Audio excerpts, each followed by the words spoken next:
So hello everyone, welcome to on my YouTube channel. अगर आपने अभी तक हमारे चैनल को सब्सक्राइब नहीं किया है तो हमारे चैनल को सब्सक्राइब कर लीजिए और बेल आइकन को प्रेस कर दीजिए, जिससे कि क्या होगा, हमारे वीडियो सबसे पहले आप तक पहुंचते रहेंगे। तो गाइस, आज आइए हम लोग जावास्क्रिप्ट में वेरिएबल्स को पढ़ते हैं और हम इसमें इसके साथ ही हम इंट्रैक्शन को भी देखेंगे। तो गाइस, सबसे पहले तो वेरिएबल्स क्या होते हैं हमको ये जान लेना बहुत जरूरी है। So guys, variable is a simple name of storage location. सबसे पहले क्या होता है गाइस कि अगर आप आपका कोड आपके कंपाइलर में आप लिखते हैं, तो गाइस जो आपका कोड होता है वो कहीं पे तो जाके स्टोर होता होगा। तो गाइस क्या होता है कि जो आपका कोड जहाँ पे स्टोर होता है, तो उस चीज की लोकेशन को हम एक नाम दे देते हैं। सपोज अगर अगर हमको अगर एक वेरिएबल क्रिएट करना है जिसमें हमको कुछ डेटा डालना है, सपोज मैंने एक यहाँ पे एक्स नाम का वेरिएबल बनाया। अब लेकिन अब मुझे कैसे पता चलेगा कि ऐसे तो नंबर ऑफ वेरिएबल्स हो जाएंगे बहुत सारे, बट हम इसको नेम दे देते हैं। तो सपोज मैंने जैसे ही एक्स करके एक वेयर एक्स करके मैंने एक वेरिएबल क्रिएट करा है, तो इससे क्या होगा गाइस कि हमारा जो वेरिएबल है वो हमारी रैम में कंप्यूटर के जो रैम में स्टोर कर देगा, हमारे लिए एक टेम्परेरी मेमोरी क्रिएट कर देगा, जिससे क्या होगा कि हमारा जो प्रोग्राम है वो एग्जीक्यूट होता रहेगा। तो गाइस, सबसे पहले मैं आपको एक ऑनलाइन कंपाइलर ओपन कर लेते हैं गाइस हम। मैं आपको हैंड ऑन समझा भी देता हूँ गाइस। प्रोग्रामराइज को हम ओपन कर लेते हैं। सो गाइस, सबसे पहले मैं यहाँ का डेटा रिफ्रेश कर देता हूँ। सो गाइस, ये मेरी मैंग डॉट जेएस नाम की एक्सटेंशन से मैं हमारी जो जावास्क्रिप्ट की फाइल को हम सेव करते हैं, जिससे कि ये हमारे कोड को एग्जीक्यूट करती है हमारे सिस्टम में। तो सबसे पहले गाइस, सबसे पहले वेरिएबल्स आपको समझ में आ गया कि memory name of memory location होते हैं।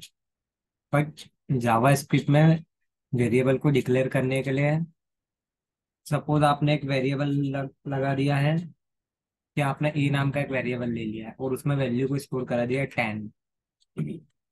बट आपने वेरिएबल ले लिया है, बट इसको डिक्लेरेशन करने के लिए हम कुछ कीवर्ड का यूज करते हैं guys। तो सबसे पहला कीवर्ड होता है इसमें वेयर, देन सेकेंड होता है लेट। गाइज मैं आपको ये भी बता दूंगा कि लेट, वेयर और कॉस्ट में क्या डिफरेंस होता है। कॉस्ट,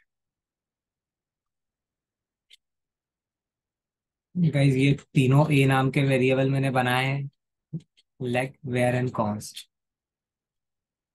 हम इनके नेम चेंज कर देते हैं। मैं इसको बी दे देता हूँ, इसको सी दे देता हूँ। सो गाइस, अब मैं क्या कर सकता हूँ, मैं मेरे ए को भी एक्सेस कर सकता हूँ, बी को भी कर सकता हूँ, देन सी को भी कर सकता हूँ। क्योंकि हमारी जो हम जो प्रोग्राम चला रहे हैं, तो इसने क्या करा हमारे लिए, जो हमारी टेम्परेली जो लोकल स्टोरेज रैम है, उसने हमारे लिए एक मेमोरी क्रिएट कर दी है जिसमें हम ये ए की वैल्यू को परफॉर्म करा सकते हैं। तो मैं सिंपली कंसोल डॉट लॉग लिख देता हूँ। और गाइज, आपको ये भी जानना बहुत जरूरी है कि कंसोल डॉट लॉग क्या होता है। गाइज, अगर आपको किसी भी चीज को प्रिंट कराना है तो सबसे पहले आपको कंसोल डॉट लॉग लिखना पड़ेगा। जिसे मैंने इस पर क्लिक किया गाइस, तो ये मुझे क्या करेगा, ए की वैल्यू दे देगा।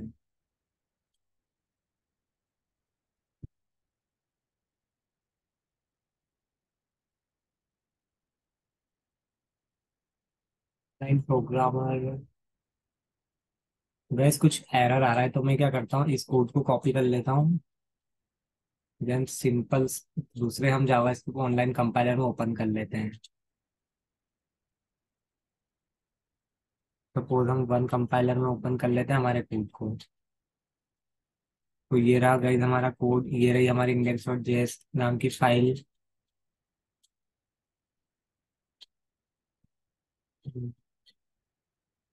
इसलिए अब मैं गाइस इसको रन करता हूँ, तो आप देख सकते हैं कि यहाँ पे हमारा इसने 10 को प्रिंट करा दिया है। अब इसके बाद मैं इसके साथ में बी को भी कर सकता हूँ, कॉमा में बी कर सकता हूँ, या तो सेपरेटली बी को प्रिंट कर सकता हूँ। बी की वैल्यू को एक काम करता हूँ, मैं 20 कर देता हूँ, देन सी की वैल्यू को 30 कर देता हूँ। तो आप देख सकते हैं गाइस कि किस तरह हम जावास्क्रिप्ट में वेरिएबल को डिक्लेयर करते हैं।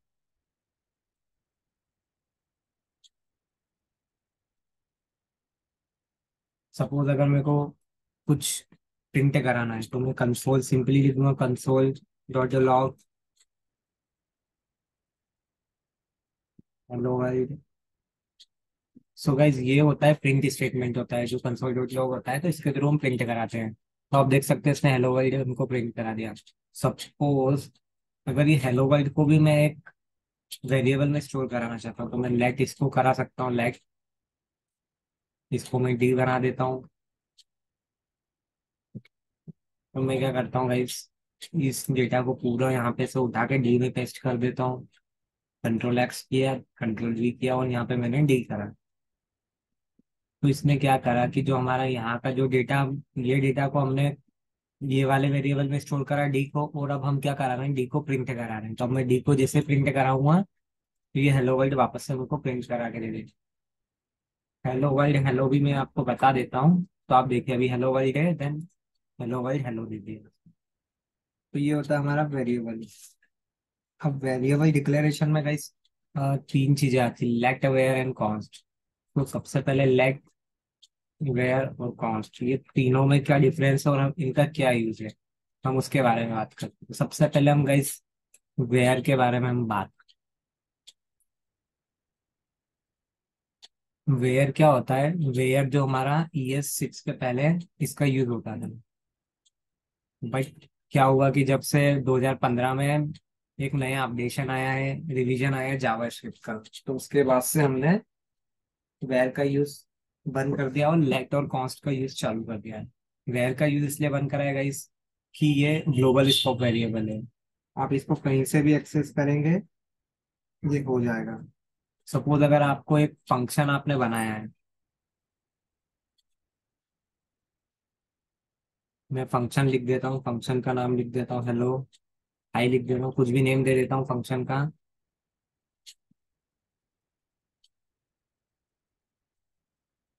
उसमें मैं ये लिख देता हूँ पैरामीटर।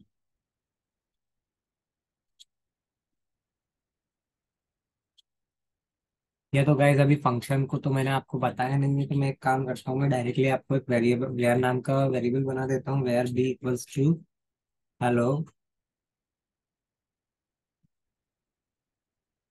देन इसके बाद ये होता है इसका स्कोप, ये होता है जो ब्रैकेट के अंदर जो भी हमारा डेटा होता है, ये स्कोप होता है। सपोज अगर मैं फंक्शन डिक्लेयर करके भी पैरेंथेसिस का यूज करता, सॉरी कर्ली ब्रेसेस का, तो ये हमारा स्कोप था। देन इसके बाद मैं क्या कर सकता हूँ, इसको मैं वापस से डिक्लेयर कर सकता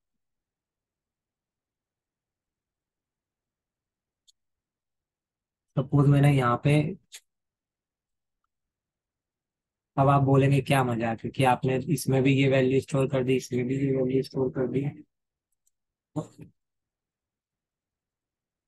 तो मैं सबसे पहले तो ये वाले मेरे वेरिएबल बी को प्रिंट करा देता हूँ, वाइड वाले को। देन उसके बाद में मैं ऊपर वाले को प्रिंट करा दूँ। लेकिन हमने तो पढ़ा था कि हमारी JavaScript line by line code को एग्जीक्यूट करती है।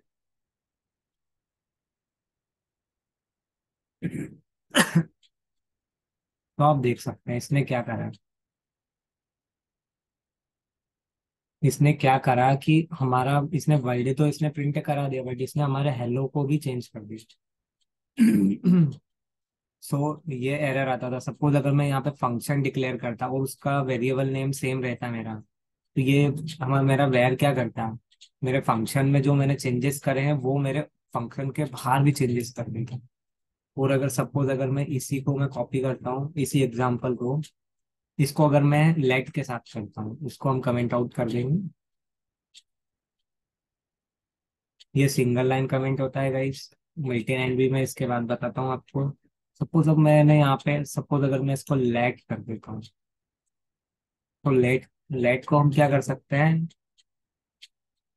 तो मैं इसको रन करता हूँ। लेट में हमको अलाउ नहीं करता है कि सेम नाम के आप फंक्शन बनाओ।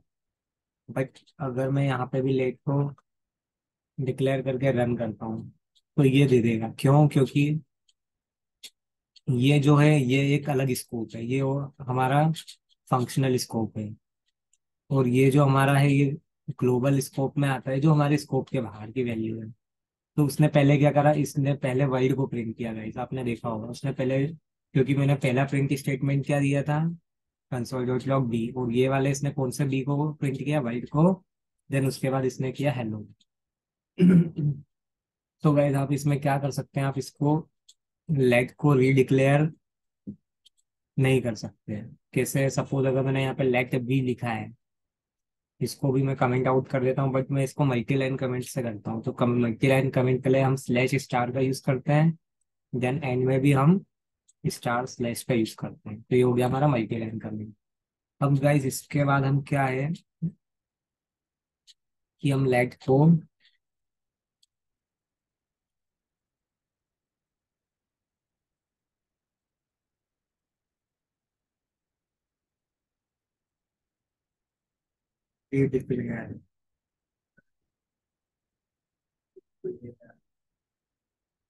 तो हम लेट को क्या कर सकते हैं, हम डिक्लेयर नहीं कर सकते हैं, बट हम इसको रीअसाइन कर सकते हैं।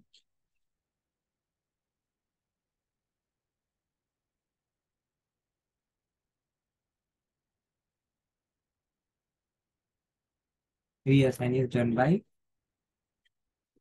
लेट। तो हम इस लाइन को कमेंट आउट कर देते हैं। आप देखते हैं, सपोज अगर मैंने कहीं से कि लाइट नाम का एक वेरिएबल बनाया, मैंने इसको ए दिया, देन इसके बाद मैंने ए की वैल्यू 10 दे दी है। देन इसके बाद मैं, ये मैंने क्या करा गाइस, मैंने इसको डिक्लेयर तो कर दिया लाइट लगा के कि हमारा, हाँ भैया हम बता रहे हैं हमारे प्रोग्राम को कि ये हमारा वेरिएबल है। बट अगर मैं इसको वापस से, और मैंने इसमें वैल्यू भी असाइन करी, मैंने वैल्यू क्या असाइन करी, ए में क्या वैल्यू असाइन करी, 10। ठीक है, मतलब ए नाम के मेरे जो वेरिएबल है, वेरिएबल में हमारी क्या वैल्यू गई है, 10 गई है। तो हम इसको, तो अगर मैं ए की वैल्यू को अगर मैं चेंज कर देता हूँ, ए की वैल्यू को अगर मैं 20 कर देता हूँ, तो ये रीअसाइन हो जाएगी, मतलब कि पहले 10 थी, अब ये 10 को रिप्लेस करके 20 हो जाएगी। तो आप देख सकते हैं कंसोल डॉट लॉग ए। तो वैस ये तो हो चुकी है, बट मैं क्या करता हूँ, अगर इसी की जगह मैं इसको रीडिक्लेयर भी कर देता हूँ लाइक, तो ये एरर दे देगा। क्या कह रहा है, identifier A has already been declare. So आप देख सकते हैं कि ये क्या बोलना चाह रहा है। तो गाइस आप इसको रीडिक्लेयर नहीं कर सकते, क्योंकि ए तो ऑलरेडी डिक्लेयर है। तो हम खाली लेट कीवर्ड का यूज खाली एक ही बार करेंगे। बट हम इसका दो बार यूज अगर हमको करना है सेम वेरिएबल का, तो हम फंक्शन में अलग से कर सकते हैं, तो वो फंक्शन के लिए अलग स्कोप हो जाएगा। तो ये फंक्शनल स्कोप होता है, और ये ग्लोबली स्कोप में काम करता है, वेयर और कॉन्स्ट। कॉन्स्ट का क्या है, हम कॉन्स्ट के बारे में भी पढ़ लेते हैं। तो इस कॉन्स्ट को आप क्या कर सकते हो, आप ना तो इसको,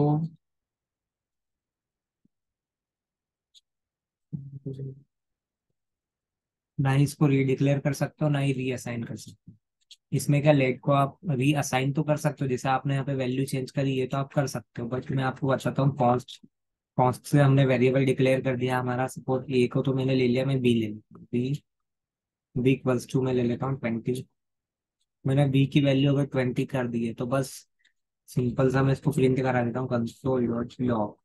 तो क्या होगा गाइस कि यहाँ पे हम अब इसकी वैल्यू को हम चेंज नहीं कर सकते हैं। ये देखिए, ये तो इसने पहला वाला जो हमारा ए है इसको दे दिया है, देन उसके बाद सेकंड वाला जो हमने अभी लिखा है कोड, उसका आंसर इसने दे दिया है 20। अगर मैं इसको रीअसाइन करने का सोचता हूँ, बी इक्वल्स टू सपोज मैं इसको 40 कर देता हूँ, तो क्या ये हो जाएगा, क्या दे देगा, assignment constant variable, constant, const is a constant variable है, मतलब कि आपने एक बार डिक्लेयर कर दिया तो ये पत्थर की लकीर है, अब ये चेंज नहीं होगा। ठीक है भाई। तो ये होता है हमारा कॉन्स्ट, ना ही हम इसको वापस से रीअसाइन भी नहीं कर सकते हैं guys। आप अगर आप सोचेंगे कॉन्स्ट में बी इक्वल्स की कुछ भी, इसमें वैल्यू भी अगर मैं 40 वगैरह या फिर 30 दे देता हूँ, तो इसको री डिक्लेयर भी नहीं कर सकते आप, रीअसाइन तो ठीक है भाई, आप देख सकते हैं। मैं इसको भी हटा देता हूँ, उसके बाद भी आप देखिए, identifier b is already been declare. तो ये डिफरेंस है guys let var and const में। इसके बाद गाइस हम आते हैं कुछ नए इंटरेक्शन के साथ में। तो जावा स्क्रिप्ट में गाइस इस वीडियो में हम इंटरेक्शन की भी बात करेंगे। सो गाइस उसके लिए मैं मेरे वीएस कोड को ओपन कर लेता हूँ।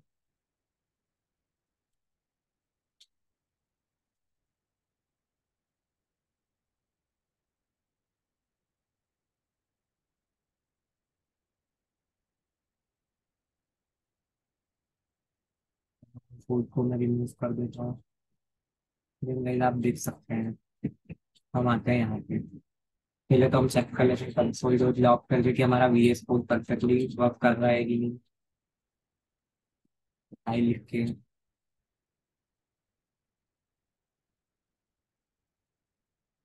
फिर मैं इसको रन करता हूँ, तो ये प्रॉपरली वर्क करता है। ओके। सो गाइस मैंने क्या किया है, मैंने एक index dot H T M L नाम की फाइल बनाई है।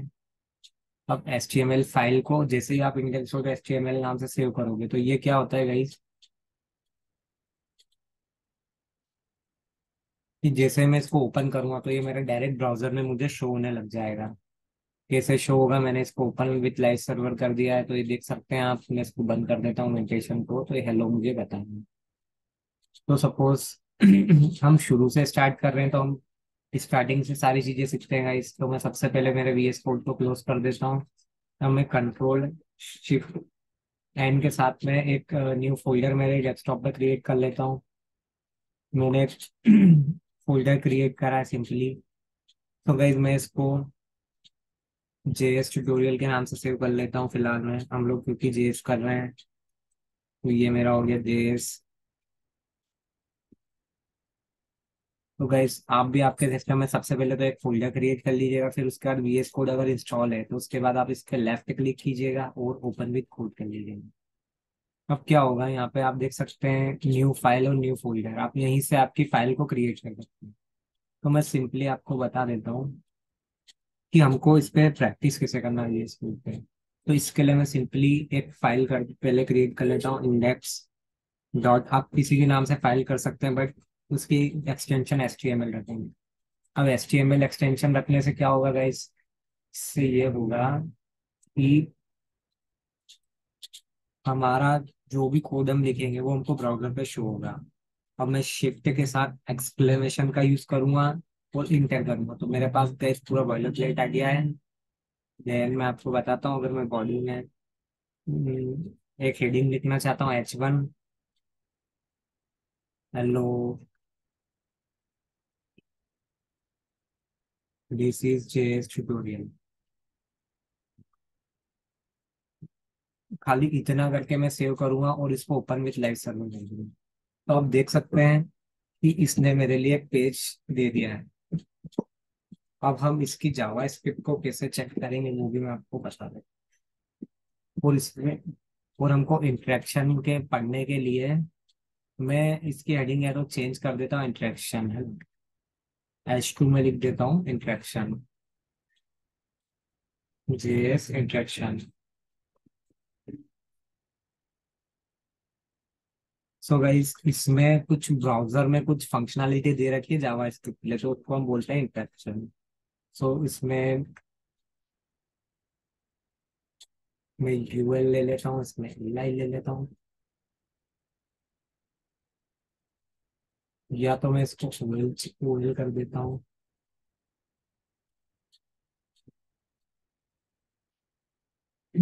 अब इसमें फर्स्ट कौन सी गाइस, हमारा फर्स्ट होता है अलर्ट, अलर्ट। देन सेकेंड हमारा, अलर्ट के बाद में सेकेंड हमारा होता है प्रॉम्प्ट।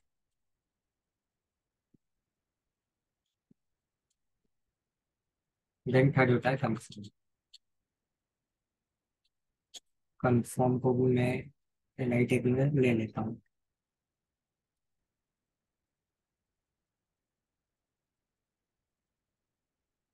तो guys this is my three interaction, आप देख सकते हैं फर्स्ट जेएस इंटरेक्शन में फर्स्ट अलर्ट है, दूसरा प्रॉम्प्ट है, देन कंफर्म। तो अब ये वर्क क्या करता है, सपोज अगर अलर्ट, अलर्ट एक आपको डायल बॉक्स दिखता है गाइस। डायल बॉक्स से मतलब है कि अगर मैं एक अलर्ट शो करता हूँ, तो अब मेरे को ये फंक्शनैलिटी बताने के लिए एक और फाइल क्रिएट करना पड़ेगी, इंडेक्स डॉट जेएस नाम की। अब हमारे जावा स्क्रिप्ट के सारे कोड हम इसमें लिखेंगे। और उसको हम हमारे HTML से मैनिपुलेट कैसे करेंगे। हम यहाँ पे मैं स्क्रिप्ट डाल देता हूँ, स्क्रिप्ट कोड टैग डाल देता हूँ। स्क्रिप्ट टैग का यूज करते हैं हम स्क्रिप्ट। अब इस स्क्रिप्ट में हम क्या करेंगे गाइस, हमारा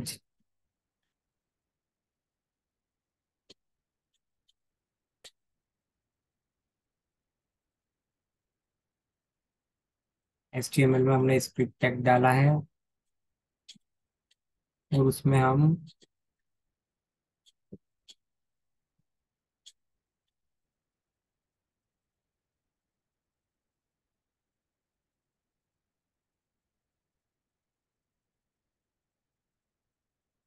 के बाद हम index.js यहाँ पे लिख देंगे फाइल के index.js। तो सबसे पहले हम चेक कर लेते हैं कि हमारी जावा स्क्रिप्ट काम कर रही है कि नहीं। तो मैं लिख देता हूँ console.log।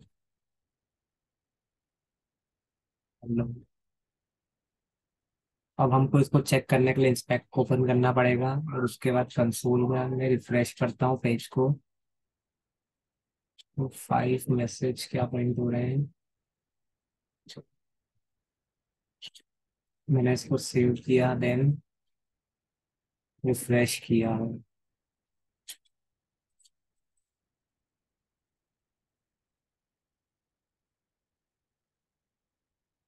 गाइस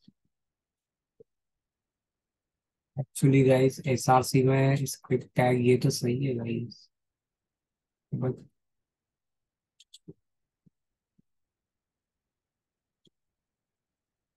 हमारा जावा स्क्रिप्ट काम क्यों नहीं कर रहा है, एक सेकंड में चेक कर लेता हूँ।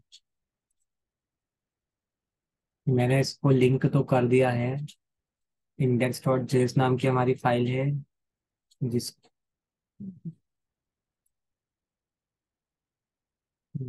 सपोज यहाँ पे स्ट्रिक्ट,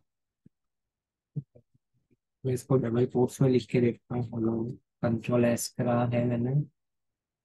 आ, एक गलती मैंने कर दी गाइस, ये जो स्क्रिप्ट है ये सेम चीज रहेगा। देन मैंने यहाँ से फाइल का पाथ कॉपी कर दिया है।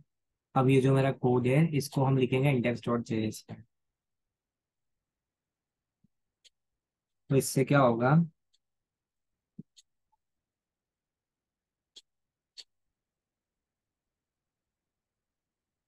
मैंने सेव करा तो आप देख सकते हैं मेरे ब्राउजर पे मेरे को हेलो इसने प्रिंट करके बता दिया। सो आप देख सकते हैं। अब मैं जितना भी जावा स्क्रिप्ट का कोड यहाँ पे आप लिख सकते हो, और आप यहाँ पे से चेक कर सकते हैं। अब इसके लिए सबसे पहले हमको एलेक्ट का यूज करना पड़ेगा। तो हम एलेक्ट के लिए आते हैं, तो हम एलेक्ट भी हम लिखेंगे जावा स्क्रिप्ट में लिखेंगे। तो हमारी जेएस नाम की फाइल में आ जाते हैं index.js। तो सपोज मैंने हेलो लिख दिया है, तो मेरे को हेलो तो इसने शो कर दिया है। बट आप देखिए कि मैं यहाँ पे लिख देता हूँ एलाइट। एलाइट मैंने शो करा, और मैंने लिख दिया है दिस इज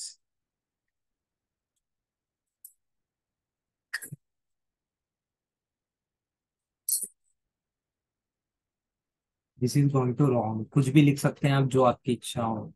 अब आप देखिएगा कि मैं इसको जाता हूँ मेरे ब्राउजर पे, तो इसने मेरे लिए क्या करा। अब जैसे मैं पेज को रिफ्रेश करूंगा, तो इसने मेरे लिए एक डायलॉग बॉक्स दे दिया। आप देख सकते हैं this is going to wrong. तो ये काम करता है अलर्ट, हमारे को एक डायलॉग बॉक्स देता है। आपने देखा होगा बहुत सारी वेबसाइट में कुछ इसमें का इंटरफेस आता है कि आपसे पूछता है, मतलब अलर्ट कर देता है आपको। जैसे अगर आप फॉर्म सबमिट करना चाहते हैं, तो are you confirm to submit the form, या तो आप ऐसा भी मैसेज प्रिंट कर सकते हैं। देन क्या कर सकते हैं हम, उसको चेंज करके एक बार ये भी कर देते हैं। कुछ ऐसा मैसेज आता है, are you sure to submit data your data. कुछ भी आ सकता है। तो सपोज आपने देखा होगा वेबसाइट पे, तो ये देखिए are you sure you submit your data. तो आप ओके करेंगे तो आपका चले जाता है। तो ये होता है अलर्ट फंक्शन। देन इसके बाद एक प्रॉम्प्ट होता है। सेकंड होता है guys हमारा प्रॉम्प्ट। प्रॉम्प्ट और कंफर्म। तो प्रॉम्प्ट है, प्रॉम्प्ट हमारा एक्चुअली VS कोड में सपोर्ट नहीं करेगा। तो प्रॉम्प्ट तो मैं आपको ऑनलाइन कंपाइलर पे समझा देता हूँ। क्योंकि अगर मैं यहाँ पे प्रॉम्प्ट लिखता हूँ गाइस, सपोज मैंने एक वेरिएबल बनाया let a equals to prompt कर दिया मैंने। प्रॉम्प्ट इंटर दी नंबर, और मैं इसको कंसोल डॉट लॉग ये कर देता हूँ, कंट्रोल एस कर देता हूँ, और मैं जाता हूँ मेरे ब्राउजर में, देन मैं इसको इंस्पेक्ट कर देता हूँ।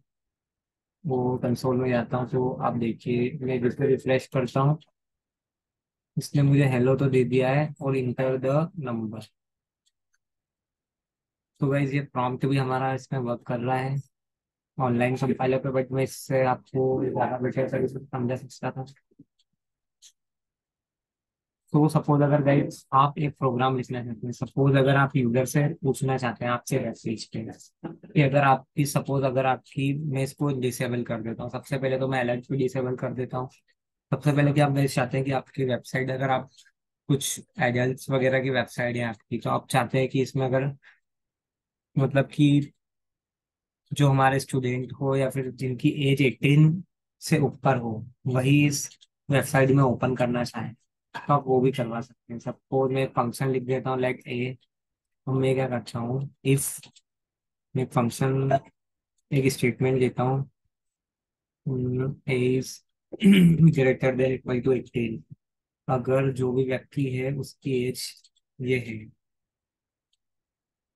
तो क्या प्रिंट करो कंसोल डॉट लॉग। सपोज आपको वोट देना है तो आपको एलिजिबल, देन इसके बाद एल्स में मैं देख देता हूँ कंसोल डॉट लॉग एलिजिबल। तो गाइज मैंने इसको सेव किया, देन मैं यहाँ पे आया तो इसने पूछ दिया मुझसे इंटर यूजर एज कर देते हैं, हम इसको चेंज कर देते हैं। सो इसने हमसे पूछ लिया हमारी एज कितनी, सपोज मैंने लिखा 18, तो ये क्या मुझे मैसेज रिटर्न करेगा, ये हमको कर दिया इसने रिटर्न कि ओके ठीक है लिए आप एलिजिबल हैं। तो आप देख सकते हैं कंसोल पे ये मेरे को मैसेज कर देगा, मैं उसको रिफ्रेश कर देता हूँ। सपोज मैं अगर यहाँ पे करता हूँ, अगर मैं 25 करता हूँ, तो ये देख सकते हैं आप इसने मुझे एलिजिबल कर दिया। सपोज मैं इसको अगेन रिफ्रेश करता हूँ, देन मेरी एज को अगर मैं 18 से कम करता हूँ, 12 कर देता हूँ और ओके करता हूँ, तो इसने क्या कर दिया, यू आर नॉट एलिजिबल। तो कुछ प्रॉम्प्ट इसमें का यूजर से इनपुट लेने का काम करता है प्रॉम्प्ट। तो हमारा फर्स्ट इंस्ट्रक्शन था अलर्ट, देन सेकंड था प्रॉम्प्ट, देन तीसरा था कंफर्म। कंफर्म का क्या है, इसकी कंफर्म भी प्रॉम्प्ट की तरह ही काम करता है, बट ये हमको ट्रू कंडीशन रिटर्न करता है। अगर आप ओके करेंगे तो ट्रू, देन इसमें आप देख सकते हैं कि इसमें हमको खाली एक ही ऑप्शन आ रहा है ओके का और कैंसिल का, बट हम इसमें अब यूज करेंगे, ये हमारा हो गया है फिलहाल में प्रॉम्प्ट हो चुका है, देन हम इसके बाद में कंफर्म का यूज करते हैं। तो कंफर्म, तो कंफर्म का यूज कैसे करते हैं, मैं इसको पहले कमेंट आउट कर देता हूँ कि हम कंफर्म, तो मैं वापस से एक वेरिएबल ले लेता हूँ, सबसे पहले तो कॉन्स्ट, कॉन्स्ट रिजल्ट, रिजल्ट का नाम का मैं रेस, रिजल्ट नाम का एक वेरिएबल ले लेता हूँ रेस कंफर्म। सपोज आपने देखा होगा कि आप कुछ चीज डिलीट करते हैं तो आपके पास में एक ऑप्शन आता है कि आप कंफर्म चाहते हैं, अगर आपकी कंडीशन ट्रू है तो आप डिलीट करिए, वरना आप वापस बैक आ जाइए। ये वही चीज है। अगर मैं यहाँ पे लिख देता हूँ आर यू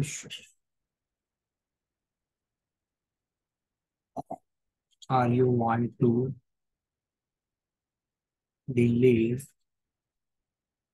दिस आइटम, अगर आप इस आइटम को डिलीट करना चाहते हैं तो सिंपल सा अभी मैंने क्या करा है, ये सिंपल सा मैंने एक मेरा कोड लिखा, देन उसको मैंने कंफर्म के अंदर लिख दिया है।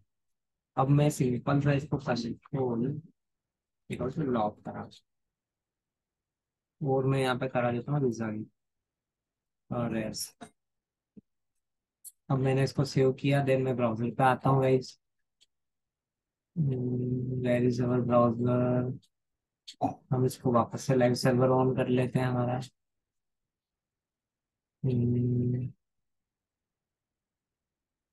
Real life sunshine,